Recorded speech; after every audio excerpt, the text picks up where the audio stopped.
Hello and welcome to a Tali Campbell Report iNet Online special presentation. On March 26th, 2011, Canadians were thrust into their fourth federal election in just 7 years. Now, if this was a perfect world, 4 elections would have taken us 16 years to get through. But of course, as we know, and are reminded of time and time again, this is by no means a perfect world. This election has been widely regarded as one of the most unpopular elections in recent Canadian history. So why then have our politicians decided to throw it upon us with relatively little notice? Well, it actually happened because the Government of Canada, currently a Conservative government, was found in contempt of Parliament for not one, but 2 reasons. The first reason was because a Conservative cabinet minister knowingly had government documents falsified and then lied about it in the House of Commons. The second reason was because the Conservative government refused to have cost estimates disclosed to the Canadian Parliament. Now, current poll results indicate that the Conservatives are likely to form another minority government again, which leads me to beg the question, was this election really necessary at all? The results are going to be exactly the same as the previous one. Now, the 2011 election campaign has been filled with a wide assortment of sub-stories, not the least of which is concern over the health of one of Canada's main opposition party leaders, Jack Layton. With more on the perceived threats to Jack Layton's health, Tali Campbell joins us from Nanaimo. Thank you, Christopher. I'm Tali Campbell, and I'm from the Tali Campbell Report.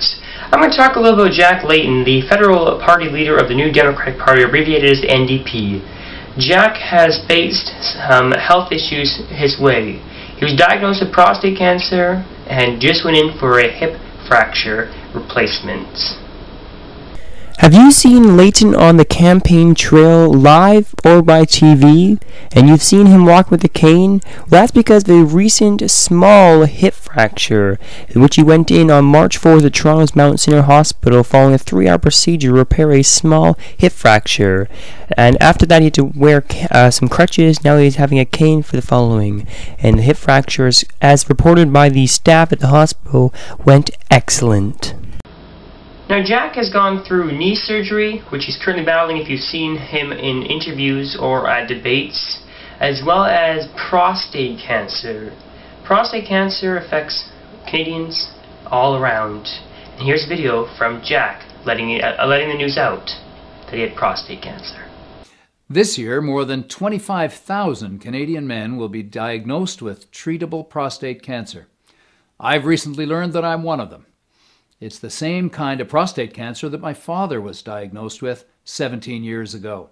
He, like the overwhelming majority of Canadian men with prostate cancer, fought it, and he won.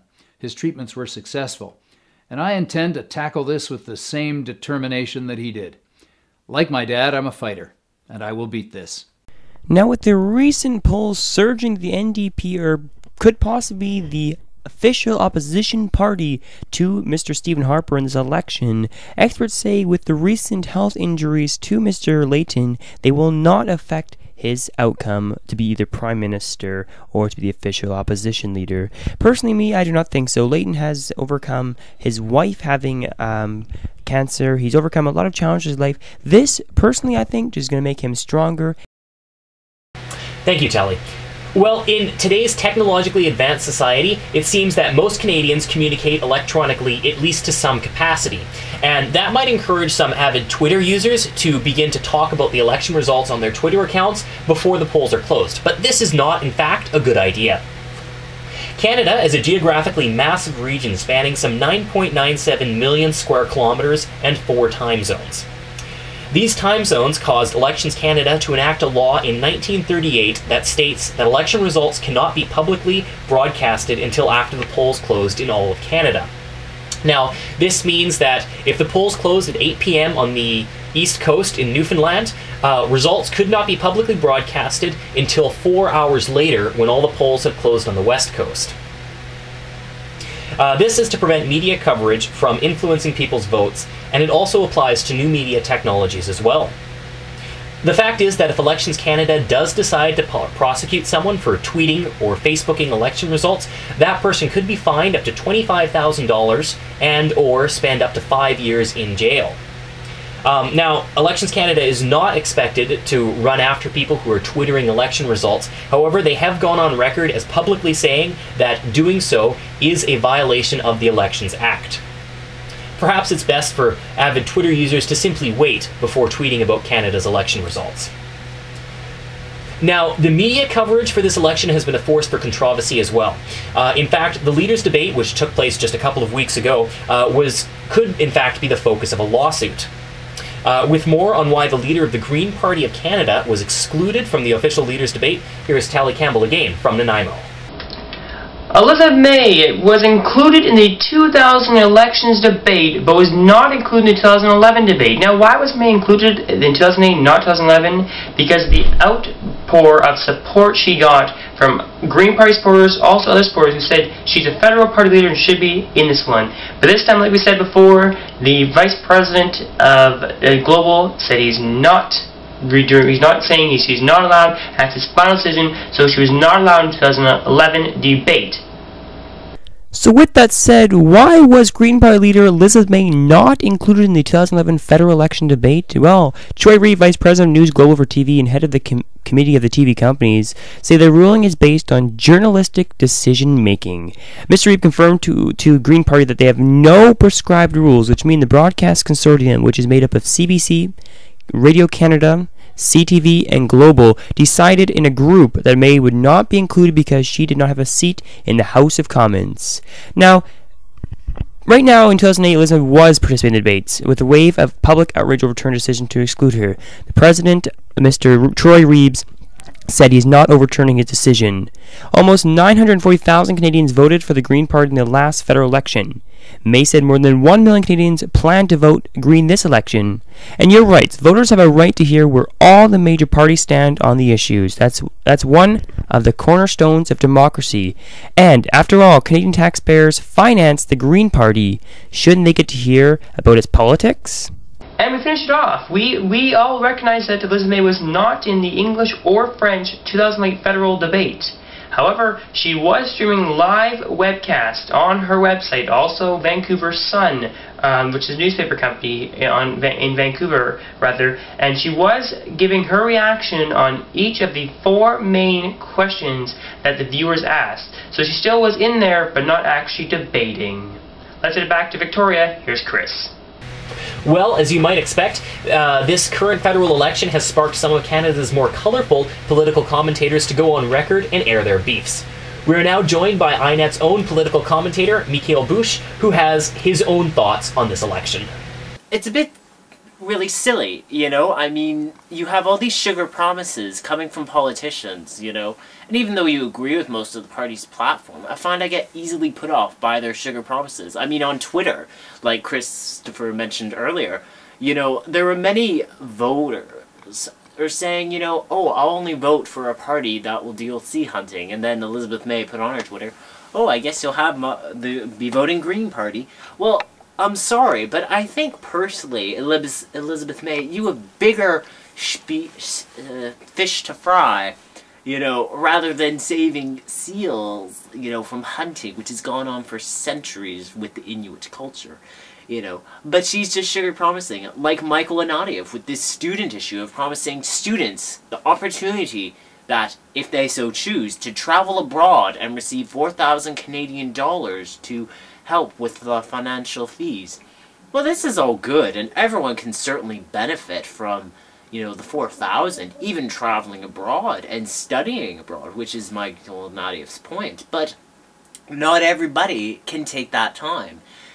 You know, it's expensive. You know, it's just, it's stupid. It's, you know, people that believe these sugar promises, and you have to keep that in mind, you can't really believe the words of politicians, you know, especially because words are cheap. You know, actions speak louder than words, and it'll be interesting to see which party, if any, actually take the election from under the Conservatives' feet, and what they'll do. You know, certain parties are more promising in other provinces than others. Le Québécois is certainly promising for Quebec separatists, but really, does it benefit the rest of the Canadians? No. It really doesn't. And the fact that it was on the debate, that his party was included in the debate, and not Elizabeth May, just because she doesn't have any seats in Parliament, what's that about? That's saying, basically, you're not going to bring any new ideas into the scheme of things, you know? Like, I know we're living in a conservative government, but aren't our politics supposed to be democratic and not traditionalist? Like, what's this about? You know? And I mean, as for the NDP, provincially in Victoria, yes, they're very good at supporting the seniors, and yes, there needs to be more doctors. And yes, there needs to be a pension plan, because basically there's a big growing old aging population that's essentially dying, a generation that will be dying, and we'll basically be supporting them. Well, for young voters like me, that's, you know, yes, I can see where the pension would be beneficial, but really, it does nothing for me. I'm really gonna have to work up my own feet anyway. You know, I'm better off just getting a job and saving up money like I have been for these past few years anyway. You know, that's really where it comes down to. Is the problem is with this election is we're thinking provincially when really you have to think federally. What's best for the country? You know, is Michael Ignatieff really going to pull the economy out of this hole that, you know, was left in from the recession? Is, you know, Elizabeth May, is she going to be able to balance the priorities of the environment with the economy? You know, only time will tell. It's about handling this budget. Where should the priorities go? Where should the money go? You know, that's up to us as voters to decide. And, you know, the sad thing is we might be scattered again like we were in the previous election, and then we'll just be in the same black pit hole with whatever minority party taking the lead and saying this is this. Thank you, Mikhail. Now, having said all the bad things about this election, the most important thing that anybody can do is simply to vote. In Canada's last election, voter turnout was less than 60%. That's the lowest voter turnout has ever been in the history of this country. That is, frankly, a disgusting number, especially when someone considers that people all across the Middle East are dying for the right that we take for granted. The apathy that surrounds politics in this country is simply appalling. And it seems that only those with radical, left or right political opinions actually take the time to go out and vote anymore. Voting takes less than 20 minutes out of your day. Polling stations are open from 8 a.m. to 8 p.m. in most cases. Surely, in that 12-hour time stretch, you can find the time to take 20 minutes out of your day to walk, ride the bus, or drive to your local polling station, show your identification, and make a simple mark on a piece of paper. After all, if you don't vote, then you have no right to complain about the current government. If current trends continue, and voting numbers continue to decline, why bother holding elections at all? If people don't care enough to go out and vote, then maybe we should just let our governments form dictatorships and be happy with the status quo for 40 years, like things were in Egypt. According to Elections Canada, voter turnout in 1874 was around 70%. If people could find the time to vote over a century ago, then surely, with all our modern transportation conveniences, we can find the time to go out and do the same.